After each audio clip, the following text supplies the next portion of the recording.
जय हिंद साथियों, कैसे हैं सभी लोग? उम्मीद करता हूँ सभी लोग अच्छे होंगे, मस्त होंगे, ज़बरदस्त होंगे। तो प्यारे साथी, आप मेरे पीछे देख ही रहे होंगे, हम बात किसकी करने वाले हैं? रेलवे ग्रुप डी 2024-25 वाली भर्ती थी, उसके रिज़ल्ट की। आप लोगों के मन में डाउट है कि सर जो 15 अप्रैल को जो सुनवाई होनी थी, क्या उसका क्या हुआ? और उसमें अगर जो सुनवाई हुई है, तो क्या उसका स्टे हट गया है? और अगर स्टे हट चुका है तो हमारा रिजल्ट कब तक आएगा? फिजिकल कब तक हो सकता है? और जो नई भर्ती वाले स्टूडेंट हैं उनको क्या करना चाहिए? तो बहुत सारे प्रश्न आपके दिमाग में चल रहे हैं, तो बिल्कुल आप सही जगह आए हैं और आपके सभी प्रश्नों का जवाब इस वीडियो में मिलने वाला है। तो मेरे साथ पहले तो अंत तक जुड़े रहेंगे और मैं आपको एक बात बता देता हूँ कि अगर आप लोगों ने चैनल को सब्सक्राइब नहीं किया है तो कर लीजिए। उसका फ़ायदा आपको बता रहा हूँ कि हमारे चैनल पर आपको डेली बेहतर से बेहतर क्लास प्रोवाइड की जा रही है। मानते हैं हमारा छोटा अभी सेटअप है, पर लेकिन धीरे-धीरे हम इस पर नए-नए टीचर लेकर आएँगे और आपके लिए बेस्ट से बेस्ट कंटेंट प्रोवाइड करने का प्रयास करेंगे। और बिल्कुल फ्री ऑफ कॉस्ट आपको मिल रहा है। तो चलिए स्टार्ट करें, हमारा रिजल्ट कब तक आ सकता है? एक नोटिस है जो सर्कुलेट हो रहा है और रिजल्ट के रिगार्डिंग तो नहीं कहेंगे, बट लेकिन वो आपके जो कोर्ट में केस लगा था तेलंगाना हाई कोर्ट में, आपको पता है अप्रेंटिस वाले जो छात्रों ने लगाया था, तो उसके लिए एक अ, कटिंग है, वो आपके लिए सर्कुलेट हो रही है, तो उसको अपन आपको समझाने का प्रयास करते हैं। ठीक है ना? तो प्यारे साथी, आप लोगों के जो प्रश्न हैं, वो मैंने लिख के रखे हैं। जैसे पहला प्रश्न आपका यही है कि आप लोगों का स्टे हट गया है या नहीं? रिजल्ट कब तक आ सकता है? फिजिकल कब होगा? और 2025 वाली वैकेंसी की एग्ज़ाम डेट कब तक है? देखो मेरे भाई, पहली बात तो स्टे हटने की बात करें तो बिल्कुल आपका स्टे हट गया है, अब कोई दिक्कत नहीं आने वाली। आपके रिजल्ट पर कोई समस्या नहीं आई। रिजल्ट कब तक आ सकता है तो अपन आगे बात करेंगे। फिजिकल कब तक हो सकता है इस पर भी आगे बात करेंगे। और एग्ज़ाम की बात करें नई वाली भर्ती 2025 वाली की, तो एग्ज़ाम डेट अगर आपको बता दें एक छोटे से अ, बता दें छोटी-सी बात, तो आपको पता है अभी हाल ही में यानी 7 मई से, कब की बात करूँ मेरे भाई? 7 मई से 7 मई से आपकी परीक्षा होने वाली है किसकी भैया?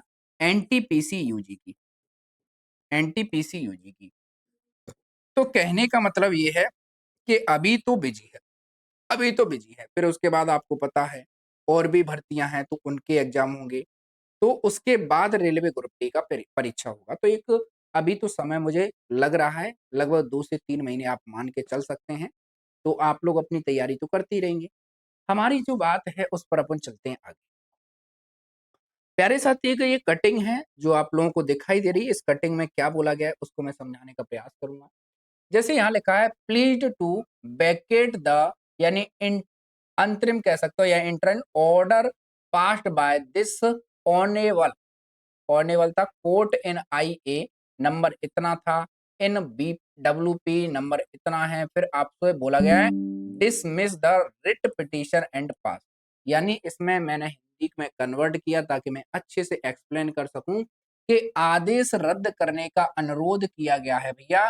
पक्षकार अंतरिम आवेदन संख्या इतने इतने 26 मार्च 2026 को पारित अंतरिम आदेशों को रद्द करने का अनुरोध कर रहा है। मामले का विवरण ये है कि यह अनुरोध रिट याचिका संख्या इतने से संबंधित है। अंतरिम लक्ष्य यही है कि इस आवेदन का लक्ष्य संपूर्ण रिट या याचिका को खारिज कराना है।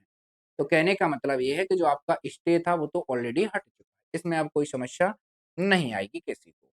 बात आती है मेरे भाई कि हमारा रिजल्ट कब तक आ सकता है, फिजिकल कब तक हो सकता है। देखो भाई, मैं आपको एक ही बात बताऊं कि अप्रैल में तो कोई चांस नहीं है आपके रिजल्ट आने की। पहली बात मैं बता देता हूँ स्पष्ट तरीके से, रिजल्ट की बात करूं, आपको पता है, आपको पता है क्या पता होना चाहिए आपको कि भैया 10 फरवरी को आपकी परीक्षा समाप्त हुई थी, है ना? 10 फरवरी को समाप्त हुई थी परीक्षा और लगभग-लगभग 101 शिफ्टों में आपका क्या हुआ था? पेपर हुआ था।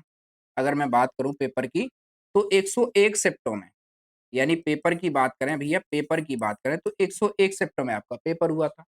और भैया यहाँ पर जो 10 फरवरी तक आपकी परीक्षा चली थी, फिर उसके बाद आंसर की आ गई थी लगभग 17 के आसपास, है ना?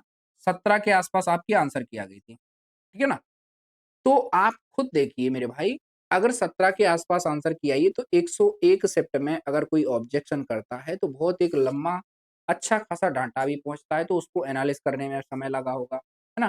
तो अपन मान के चलते हैं अगर 17 फरवरी से लेकर चलते हैं तो फरवरी के बाद आपका मार्च हो गया, अप्रैल आ गया। अब सुनो भैया, यहाँ से केवल अपन मान सकते हैं केवल कितने दिन मानोगे? भैया 11 दिन यहाँ क्योंकि 28 का रहता है। उसके बाद 30 को ले लो भैया, 31 ले लो यहाँ से। अप्रैल को भैया पूरा ले लोगे, तो भी आपके कितने अभी 42 ही दिन हुए, है ना? 42 इधर इधर देख लेते हैं 16 दिन ये हो गए। तो 42 और 16 लगभग-लगभग अभी क्या करेंगे 58 ही दिन हुए हैं।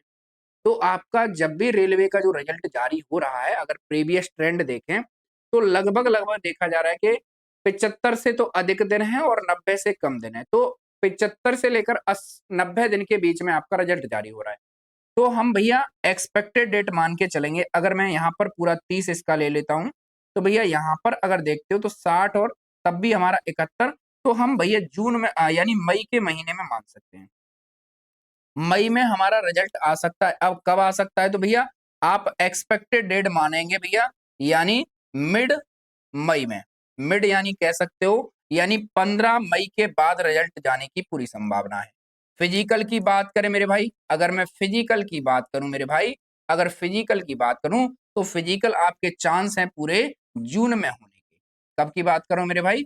जून में होने के पूरे चांस आपको दिखाई दे रहे हैं, ठीक है ना? तो आप लोग मेरी बात से सहमत हो? आपका कितना नंबर है?